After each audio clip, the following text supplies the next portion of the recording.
Nah, Nabi mengatakan, sejak saya diutus sampai umat ini serentak wafat di muka bumi habis, kalian akan menjalani 5 fase sejarah.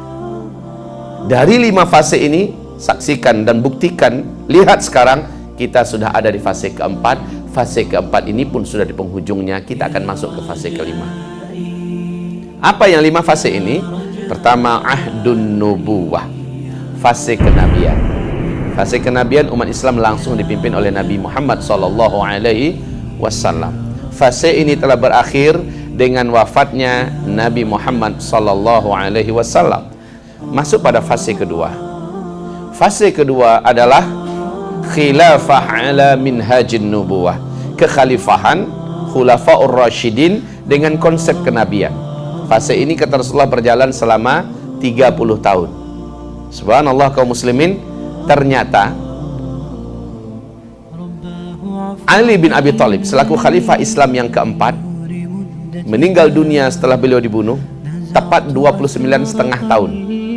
Lalu Nabi mengatakan 30 tahun, berarti 6 bulan lagi, Allahu Akbar, 6 bulan ini kaum muslimin sepakat menyerahkan kekhalifahan kepada Hasan bin Ali bin Abi Thalib. Hanya 6 bulan. Hasan bin Ali mempersatukan kalimat kaum muslimin yang ketika itu sedang pecah dua. Hasan bin Ali persis seperti kata Nabi, cucuku ini di tangannya nanti kalimat kaum muslimin akan kembali bersatu. Ternyata benar, di tangan Hasan hanya 6 bulan setelah dia memegang tampuk kekhalifahan, diserahkan kekhalifahan itu kepada Muawiyah bin Abi Sufyan yang saat itu ada di negeri Syam, memimpin. Dunia kembali menjadi satu, khilafah kembali menjadi bulat. Tapi sistem yang berlaku di tangan Muawiyah sudah sistem kerajaan. Ketika dia meninggal, ahli warisnya yang langsung menggantikan.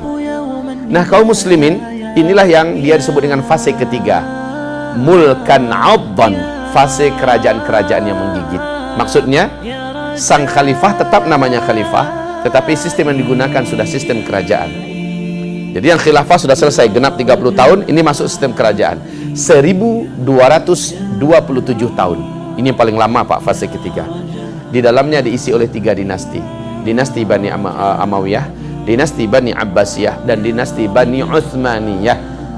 Fase ketiga ini disepakati oleh ahli sejarah telah selesai dengan tumbangnya Khilafah Islamiyah Al-Utsmaniyah di Turki pada tanggal 3 bulan Maret tahun 1924.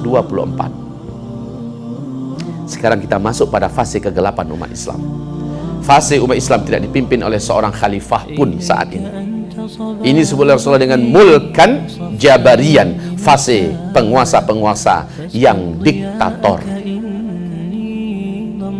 Pada fase ini umat Islam jadi pecundang di timur dan di barat. Umat Islam jumlahnya banyak tetapi bagai buih di atas lautan. Umat Islam tidak mempunyai power apa-apa dan tidak dihargai di mana-mana.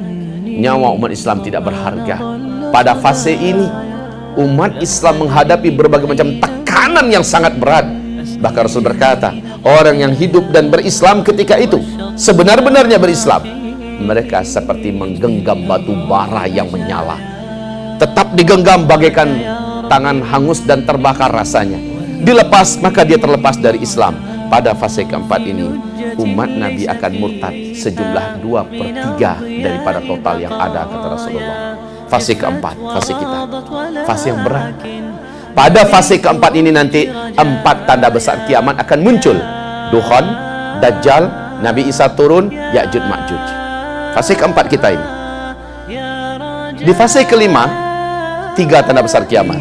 Matahari terbit dari sebelah barat, keluarnya binatang raksasa dari dalam perut bumi sebanyak 3 kali di tempat yang berbeda, dan terakhir bertiupnya angin lembut yang membawa kematian kepada seluruh orang-orang yang beriman di muka bumi ini. 7 tanda besar kiamat akan disaksikan oleh umat Nabi. Nah, fase keempat yang kita jalani sekarang ini sekarang sedang ada di ujung-ujungnya Pak. Bagaimana kita menandakannya? Sebentar lagi fase keempat ini pasti akan berakhir, masuk di fase kelima. Pada fase kelima, enggak lama, bumi ini aman, seaman-amannya, kata Rasulullah. Bumi sudah kembali dipimpin oleh khilafah Islamiyah. Fase kelima Nabi menyebutkan khilafah ala minhajin nubuwah, kembali hadir kekhalifahan dengan konsep kenabian. Allahu